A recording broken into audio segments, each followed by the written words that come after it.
حضرت صلی اللہ علیہ وسلم نے فرمایا، مجھے دوزخ دکھلائی گئی تو اس میں زیادہ تر عورتیں تھیں جو کفر کرتی ہیں۔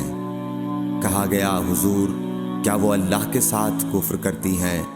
آپ صلی اللہ علیہ وسلم نے فرمایا کہ خاوند کی ناشکری کرتی ہیں اور احسان کی ناشکری کرتی ہیں۔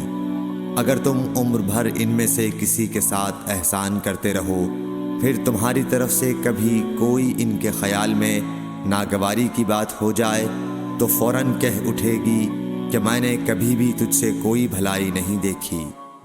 صحیح بخاری حدیث نمبر 29۔